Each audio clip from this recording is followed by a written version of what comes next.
Salam sejahtera bagi orang semua, shalom. Damai di hati. Bagaimana lagi kabar hari ini? Ada sukacita orang semua? Biar setengah mati tidak bangun kan? Mar tetap sukacita di dalam Tuhan. Saudara-saudara yang diberkati Tuhan, tema ibadah di hari Minggu ini ialah muliakanlah Tuhan dengan hartamu. Saudara-saudara yang diberkati Tuhan, ada seorang yang bernama, siapa kok ada di sini kan? Om begitu. Yang nyanda ada tak orang kaki kong cuma nama kong salah lagi. Soalnya kok ada tulis Agus, orang ganti karena ada Om Agus. Robi, nyanda ada kalau di Maranatha Robi kan. Om Robi, dia ini adalah seorang yang rajin dalam bekerja. Tapi juga dia orang yang baik. Dia suka sekali menolong.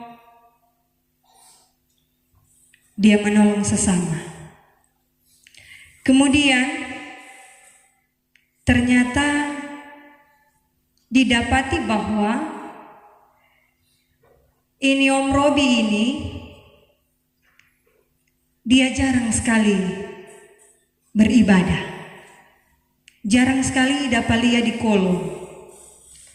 Jarang sekali dapat lihat di ibadah pria Bapa kolom.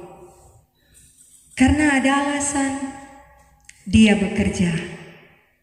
Dia bekerja dengan keras, dia bekerja dengan giat. Penatua rubah sakit hati. Kenapa ini Robi ini susah sekali mau datang ibadah? Kenapa ini Robi ini japangge-pangge mar setengah mati sekali? Dia pe alasan sibuk kerja. Penatua bilang, kita taruh kira dia dalam satu hari cuma 2 kali berdoa. Cuma berdoa di waktu dia mau keluar dari rumah dengan mau berdoa malam. Bukan main penatua dengan berdoa malam. Om Robi penatua tahu. Penatua curhat Pak Tuhan. Ini baca cerita dengan Tuhan. Ini kan ilustrasi toh. Baca cerita dengan Tuhan. Masuk di dalam kamar kong penatua bilang, Tuhan,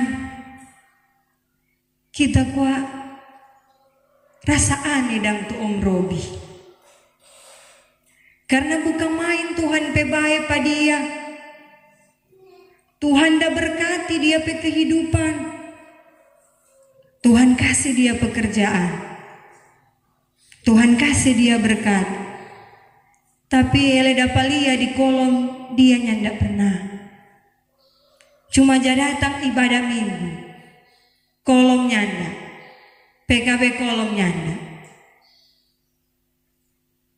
Dan Tuhan satu bukan main dari banyak Tuhan pe berkat. Dia reken cuma 2 kali sembahyang Pak Tuhan dalam satu hari. Orang berapa kali sembahyang? Bangun ada? Nggak? Ada. Kok apa berdoa apa? Makan. Kan? Baru mau tidur ada yang masih jainga mau berdoa? Atau seolah sekali langsung tasono? Atau sementara telepon sota tidur? Dan sebagainya. Nah, pasti orang menyiapkan waktu untuk Tuhan. Bersyukur atas hari yang Tuhan beri. Ini penatua bilang, Tuhan ini Robi ini dia bukan main. Banyak Tuhan berkat. Cuma 2 kali dia sembahyang dalam satu hari. Tuhan bilang, penatua sini dulu.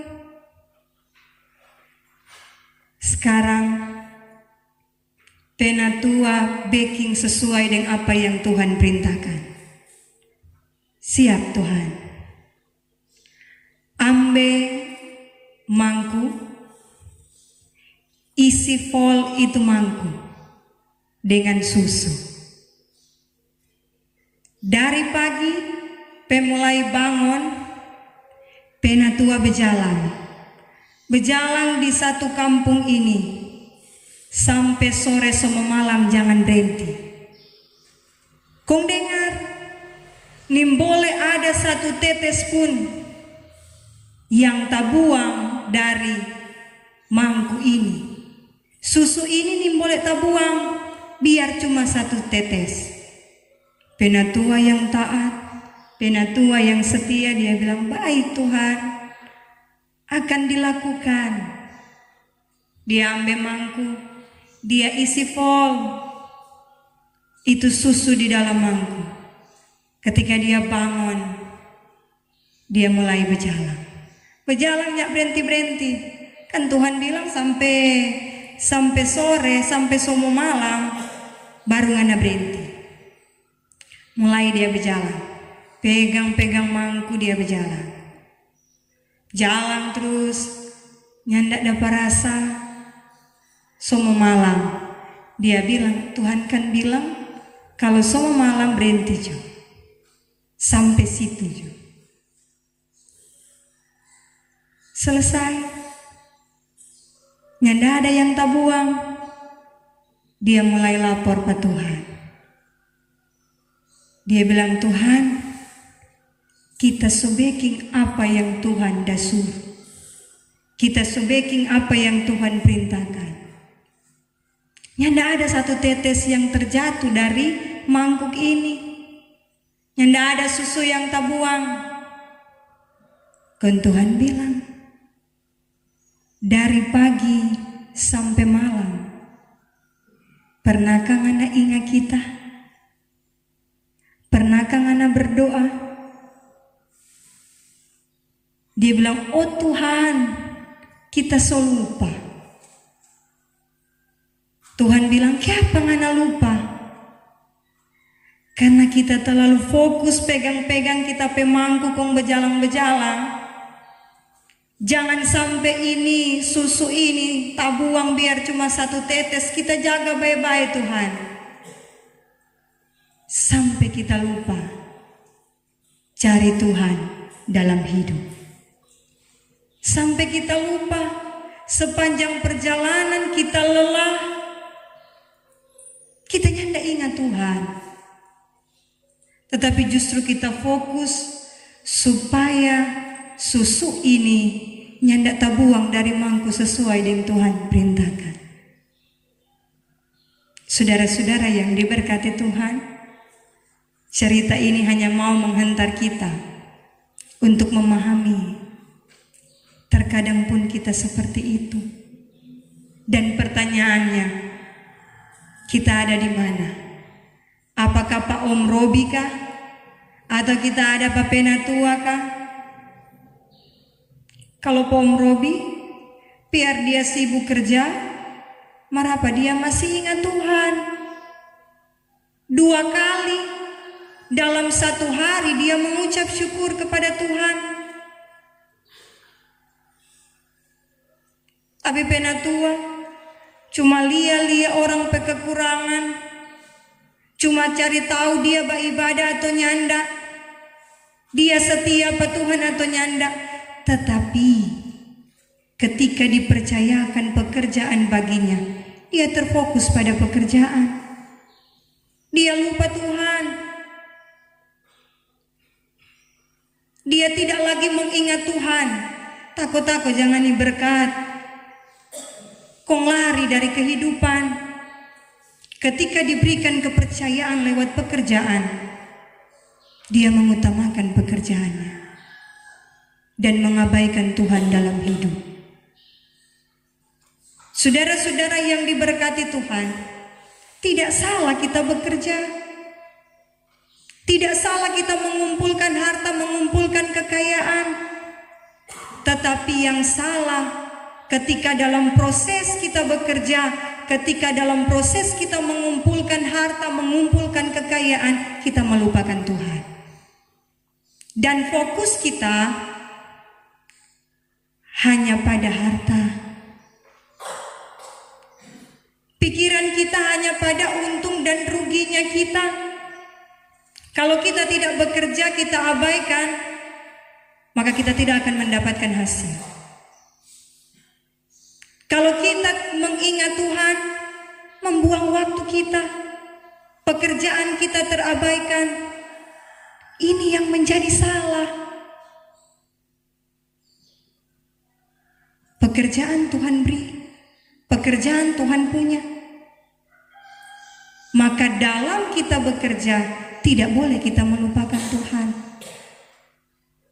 Ingat Dia, walau lewat hanya ucapan, terima kasih Tuhan atas hidup yang Tuhan beri, atas pekerjaan yang Tuhan beri. Dan lebih baik dari itu, orang ingat terus Dia sambil membawa kehidupan yang sungguh di hadapan Tuhan. Harta adalah titipan Tuhan. Harta adalah berkat Tuhan bagi orang semua. Yang harus orang syukuri, yang harus orang wujud nyatakan dalam hidup. Ketika orang diberikan harta, diberikan kekayaan oleh Tuhan, orang harus mampu pakai itu untuk memuliakan Tuhan. Seperti Salomo dalam bagian bacaan kita, dia mengingatkan. Salomo tidak hanya sekedar mengingatkan, tidak cuma dia bilang, mesti muliakan Tuhan dengan harta. Harus hidup taat kepada Tuhan. Tetapi saudara-saudara, pada bagian perjalanan kehidupan Salomo, dia telah melakukan hal itu. Jadi bukan sekedar dia hanya mengungkapkan, dia hanya memberitahu, dia hanya memberi wejangan, tanpa perbuatan yang dia lakukan, tidak. Tetapi justru dia telah melakukan lebih dahulu, dan dia mengingatkan umat Tuhan. Sebagaimana apa yang dia nikmati, apa yang dia alami dalam hidup. Ketika dia tidak meminta kekayaan, tapi dia minta hikmat, Tuhan beri segalanya. Kalau orang ingin seperti Salomo, berarti jangan selalu minta Tuhan kasih kekayaan bagi kita. Tetapi orang minta Tuhan kasih hikmat. Dengan hikmat Tuhan, orang mampu berpikir apa yang harus orang kerjakan dan lakukan yang berkenan di hadapan Tuhan, sehingga ada berkat yang Tuhan siapkan di dalamnya. Tidak salah kalau kita selalu disibukkan dengan pekerjaan, dan memang harus demikian. Orang harus hidup, orang harus makan. Tapi saudara-saudara, sekali lagi mau mengingatkan kita, di tengah-tengah kesibukan kita, jangan pernah lupakan Tuhan. Jangan pernah lupakan pelayanan bagi Tuhan. Sesibuk apapun kita harus tetap mengingat Tuhan. Kalau kita mengingat Tuhan, maka ada berkat yang Tuhan siapkan bagi orang semua. Saudara-saudara yang diberkati Tuhan, lewat bagian bacaan kita, Salomo tahu bahwa untuk menyampaikan, memberi nasihat kepada umat, tidak semudah hanya berucap dan kemudian umat akan mendengar. Dia tahu bahwa tindakan hidup itu harus nyata terlebih dahulu. Kita harus mampu melakukannya, dan kita harus mampu juga menyampaikannya. Dan cara penyampaian kita harus mampu dimengerti, dipahami oleh orang lain. Kalau dorang nyak mengerti, dorang nyak paham, susah untuk dorang melakukan. Karena itu Salomo dia tempatkan dirinya. Ketika dia memberi nasihat wejangan kepada umat, dia tempatkan dia sebagai orang tua dan umat sebagai anak. Karena itu pada awal bagian bacaan kita dikatakan, hai anakku, berarti Salomo memposisikan diri sebagai orang tua yang memberi peringatan, yang memberi ajaran terhadap anak-anak. Karena anak-anak selalu dengar orang tua. Biarpun sekali-sekali dorang ada melawang-melawang, mar tetap namanya orang tua pasti dorang dengar. Dan tidak ada orang tua yang ingin anaknya salah jalan. Tidak ada orang tua yang ingin anaknya tidak menikmati sukacita dalam hidup. Tetapi semua orang tua merindukan dan mengharapkan anak-anak hidup diberkati. Begitupun dengan Salomo. Sehingga dia menuliskan apa yang kita baca di saat ini. Ada 6 hal yang dia sampaikan lewat bagian bacaan kita, yaitu pertama, rahasia umur panjang. Rahasia umur panjang dikatakan bahwa janganlah engkau melupakan ajaranku, dan biarlah hatimu memelihara perintahku. Itu rahasia kalau suka umur panjang, menurut apa yang disampaikan oleh Salomo. Kemudian janganlah kiranya kasih dan setia meninggalkan engkau. Kalungkanlah itu pada lehermu, tuliskanlah itu pada loh hatimu. Maka engkau akan mendapat kasih dan penghargaan dalam pandangan Allah serta manusia. Kemudian dia katakan, percayalah kepada Tuhan dengan segenap hatimu, dan janganlah bersandar kepada pengertianmu sendiri. Akuilah Tuhan dalam segala lakumu, maka Ia akan meluruskan jalan kehidupanmu. Janganlah engkau menganggap dirimu sendiri bijak, takutlah akan Tuhan dan jauhilah kejahatan. Itulah yang akan menyembuhkan tubuhmu dan menyegarkan tulang-tulangmu. Ternyata kalau orang bijak, kalau orang takut Tuhan, orang petubuh sehat. Ini yang disampaikan oleh Salomo. Dan yang terakhir yang dia sampaikan, muliakanlah Tuhan dengan hartamu dan dengan hasil pertama dari segala penghasilanmu. Janji berkat, maka lumbung-lumbungmu akan diisi penuh sampai melimpah-limpah, dan bejana pemerahanmu akan meluap dengan air buah anggurnya. Bukan sekedar disampaikan, tetapi ada janji ketika umat Tuhan melakukan hal-hal yang berkenan kepada Tuhan.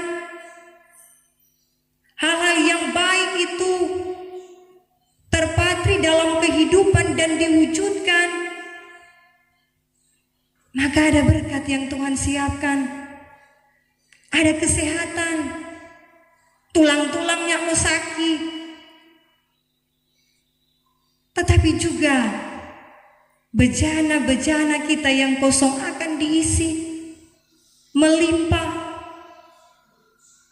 bahkan pun meluap. Artinya kita tidak akan pernah berkekurangan di dalam Tuhan. Asalkan mau mempersembahkan yang terbaik bagi Tuhan. Mau memuliakan Tuhan dengan mempersembahkan harta kita kepada Tuhan. Kehidupan, tetapi juga apa yang torang punyai dalam hidup. Torang tidak akan pernah berkekurangan.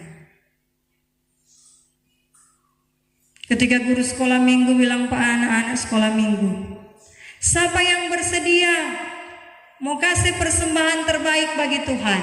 Semua angkat tangan. Kita engkau. Tuhan bilang, Kak, kalau anak-anak ada 1 miliar, siapa yang mau persembahkan bagi Tuhan? Angkat tangan semua. Kita Tuhan. Bukan main anak-anak pebaik. Dorang pegang 1 miliar, dorang kasih pak Tuhan. Ini pemahaman anak-anak. Serta Tuhan tanya, kalau ada 100 juta siapa mau persembahkan pak Tuhan? Angkat tangan semua. Baik-baik dorang kasih 100 juta for Tuhan. Kalau ada 10 juta siapa yang mau kasih for Tuhan? Angkat tangan lagi. Ini betul-betul mau persembahkan untuk Tuhan? Iyo engku. Kalau ada 1 juta mau persembahkan bagi Tuhan, biar saudara ingin tahu kan 1 miliar bagaimana, 1 juta bagaimana, pokoknya doa angkat tangan. Kita Tuhan, kalau ada 100.000, siapa yang ingin persembahkan kepada Tuhan? Angkat tangan semua. Kita Tuhan. Kung ini engkau bilang begini, siapa mau persembahkan 10.000 bagi Tuhan? Angkat tangan satu yang nyanda angkat tangan. Karena dia aku sementara pegang 10.000. Engkau tanya, siapa nih mau persembahkan 10.000 bagi Tuhan? Dia simpang di pedoi.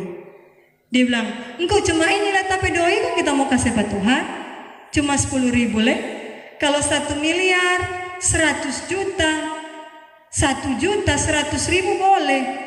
Mar ini 10.000 tapi mama dah kasih. Mau, Jo mau kasih per Tuhan. Ini mau. Ternyata saudara-saudara, ketika apa yang torang punyai berat sekali torang mau persembahkan kepada Tuhan. Mari yang belum torang punya torang kurang pikir-pikir. Kalau kita Tuhan seberkat begini, tenang Tuhan, kita kasih per Tuhan. Mar serta saudara apa? Berat. Biar cuma 10.000, 100.000, sulit. Persepuluhan kita harusnya kan hitung bagaimana persepuluhan yang torang terima sepanjang bulan ini.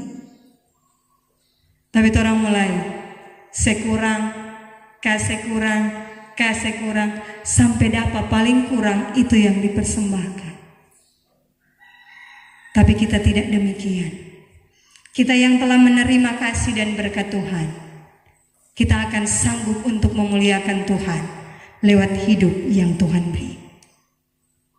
Sambil berkata, apa yang orang punya, itu Tuhan punya. Kalau Tuhan punya, sewaktu-waktu dia bisa ambil. Tapi ketika orang dengan penuh keikhlasan memberi kepada Tuhan, apalagi yang akan diambil dari kita? Tidak ada. Tetapi justru kita akan semakin berkelimpahan di dalam Tuhan. Mari warnai kehidupan yang terus memuliakan Tuhan. Selamat hari Minggu. Tuhan beserta orang semua. Amin.